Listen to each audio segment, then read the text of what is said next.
I can still hear their laughter echoing from that Thanksgiving dinner 3 years ago. The way my sister Madison's perfectly manicured hand covered her mouth in mock horror. How my father nearly choked on his wine. The disappointed shake of my mother's head. A food truck? Madison had sneered, her voice drooping with disdain. Oh, Sarah. How quaint.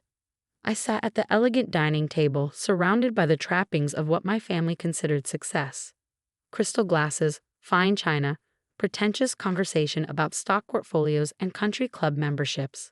My culinary degree from Le Cordon Bleu sat gathering dust while I worked as a sous chef at a prestigious restaurant, fulfilling my family's expectations of a proper career. But I had just announced my plan to leave it all behind and start a food truck.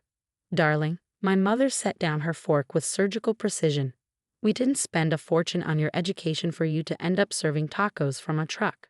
It's not tacos, I tried to explain. It's a fusion concept, combining Korean street food with street food. My father interrupted, his face reddening. The Prescotts don't do street food. We're restaurateurs, not carnival vendors. He wasn't wrong about our family's history. The Prescotts had owned high-end restaurants for 3 generations. My grandfather had built a small empire of fine dining establishments. My father had expanded it further, and now my sister Madison managed their flagship restaurant, La Maison Prescott. This is worse than when you wanted to be a pastry chef, Madison smirked. At least that stayed indoors. I gripped my napkin under the table, remembering how they'd crushed that dream too. I'd won a prestigious pastry competition in culinary school, but according to my family, desserts were beneath us. Real chefs cook savory dishes, they'd said. I've done the market research, I persisted. Food trucks are trending. They have low overhead, flexible locations, and enough. My father slammed his hand on the table, making the crystal glasses rattle. If you want to throw away your career on this rolling embarrassment, don't expect any help from us. I'm not asking for help, I said quietly. I'm using my own savings. Madison laughed again, the sound like breaking glass. Your savings? From your measly sous chef salary? How much could that be? Enough for a hot dog cart maybe. I had actually saved $45,000 over the past 3 years, living in a tiny studio apartment and taking extra shifts while my sister enjoyed her luxury condo. But I didn't tell them that. They wouldn't understand sacrifice unless it came with a designer label. Well, my mother sighed dramatically. When this little adventure fails, and it will fail, darling, you can always come back to a proper restaurant, assuming you haven't completely ruined your reputation.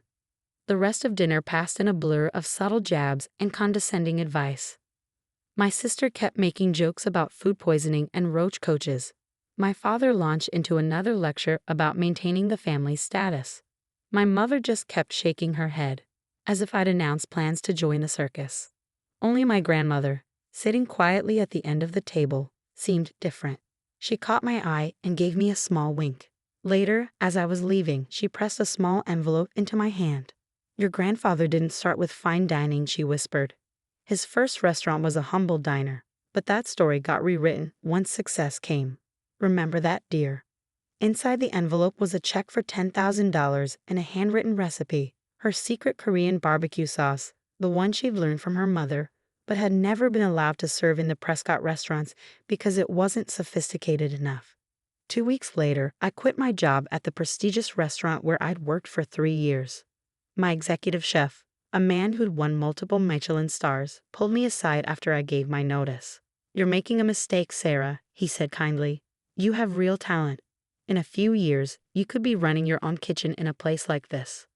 I looked around at the immaculate professional kitchen, the armies of stressed-out cooks, the complicated dishes that cost more than some people's daily wage. Thank you, chef, I said, but I want to cook food that makes people happy, not just impressed.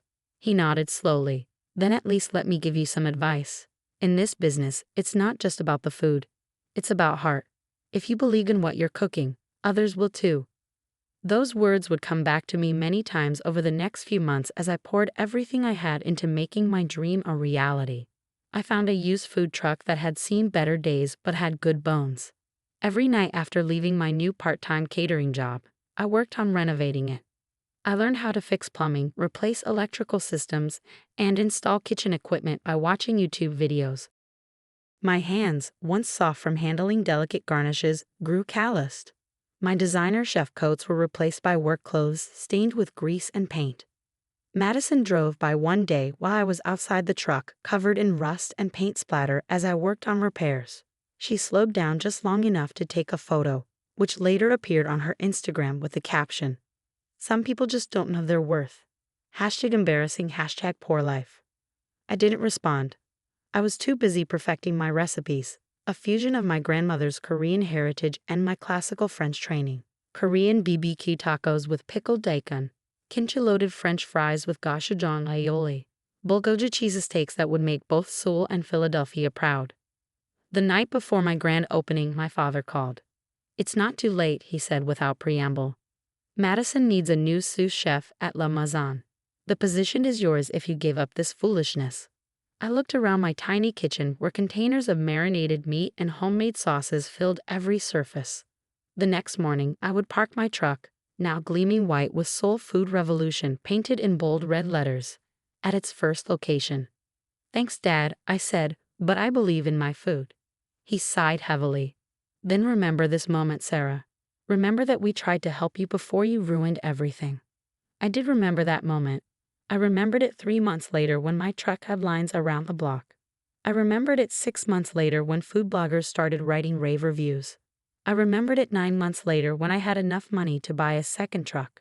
But most importantly, I remembered it exactly 1 year later when I got an interesting piece of news about La Maison Prescott.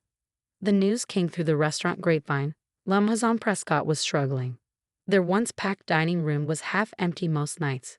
Review sites were filled with complaints about outdated menus and overpriced dishes. My sister's innovative changes, like charging extra for bread and cutting portion sizes, weren't going over well.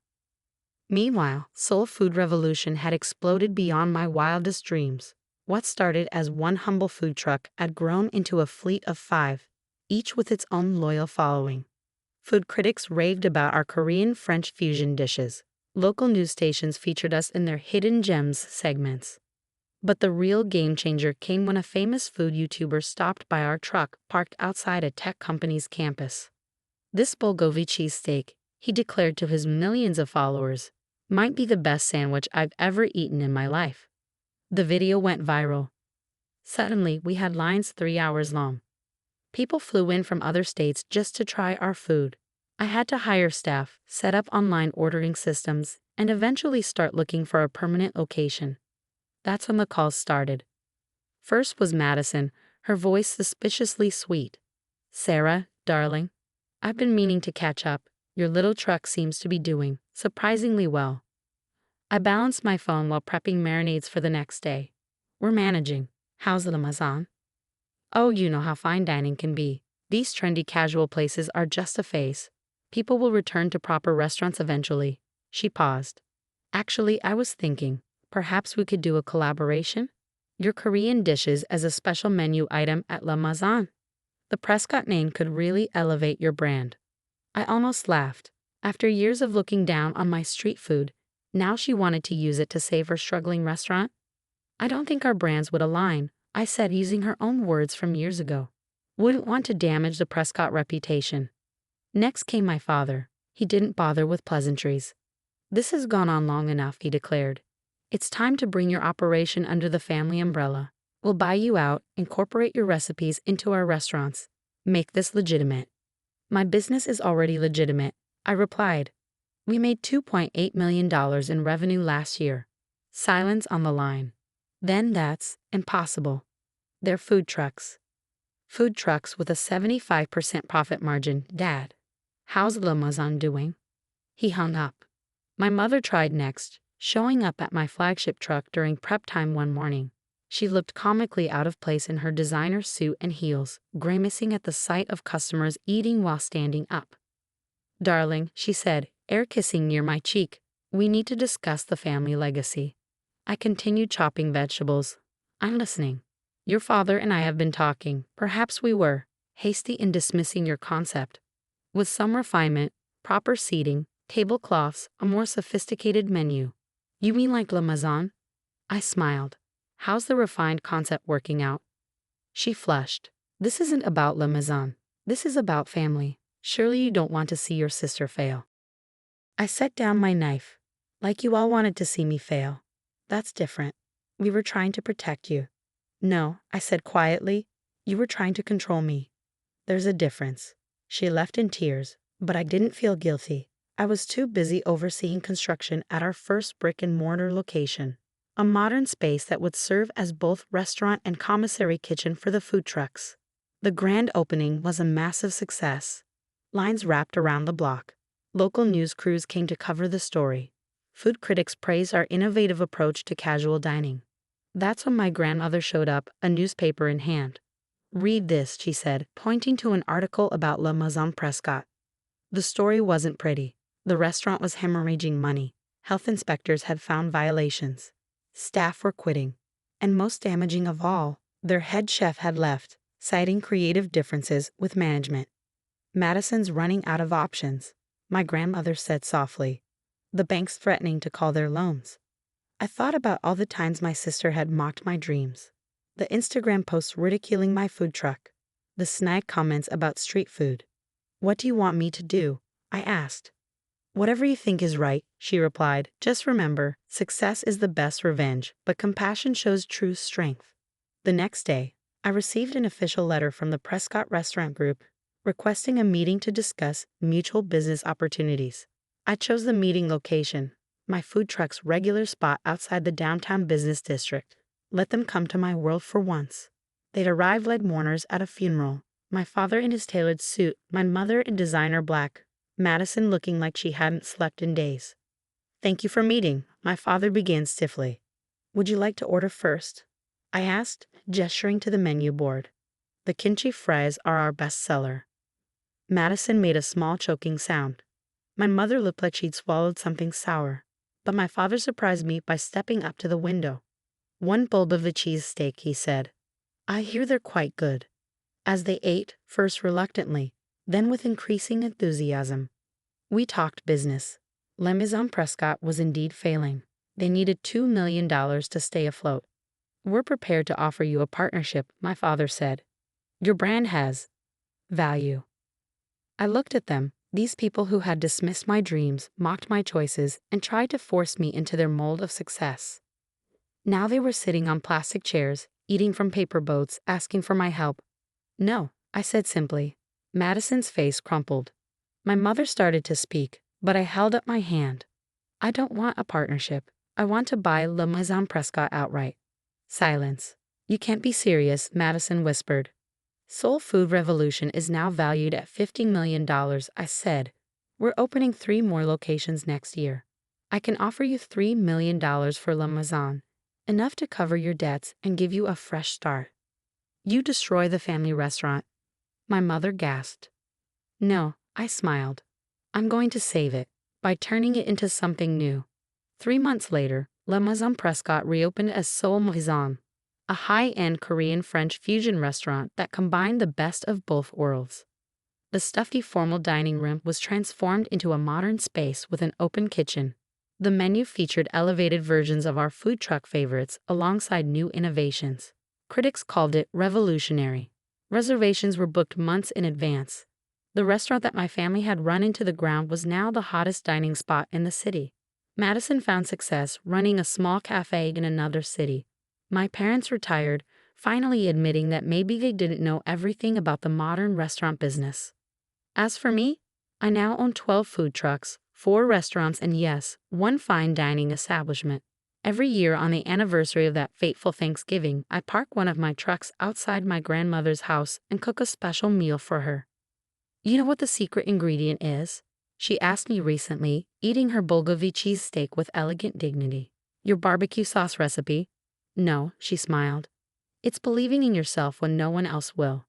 Last week, a young chef came to me for advice about leaving her prestigious restaurant job to start a pizza truck. "Everyone says I'm crazy," she said, "that I'm throwing away my career." I took her to my original food truck, now retired and kept as a reminder behind my flagship restaurant. "Let me tell you a story," I said, "about a Thanksgiving dinner where everyone laughed at a dream." She left with a business plan and hope in her eyes. I watched her go, remembering another young chef who dared to believe in herself. Yesterday, I received an invitation to speak at my old culinary school's graduation ceremony. They want me to talk about innovation in the restaurant industry. Instead, I plan to talk about courage, the courage to follow your dreams even when everyone tells you they're worthless. My sister sent me a text recently. You were right. I was wrong. Thank you for not giving up. I didn't respond. The success of Sul Mazan speaks louder than any words could. Now when I look at my restaurant empire, I don't see revenge or vindication. I see proof that sometimes the best dishes come from mixing unexpected ingredients, like Korean barbecue and French techniques, or fine dining and food trucks, or failure and success. My grandmother's original barbecue sauce recipe hangs framed in every one of my kitchens. Underneath, I've added my own words. Success doesn't come from proving others wrong. It comes from proving yourself right. And every Thanksgiving, I park my original food truck, now restored to pristine condition, in front of my parents' house. I serve the same dishes that they once mocked, now praised by critics and loved by thousands. My mother still occasionally suggests adding tablecloths to the trucks. My father still winces when people eat while standing, but they can't argue with success, or with the happiness on customers' faces when they bite into a perfect fusion of cultures and cuisines. As for me, I'm living my dream on my terms. And yes, I still work in the food truck sometimes, cooking alongside my staff, remembering where it all began.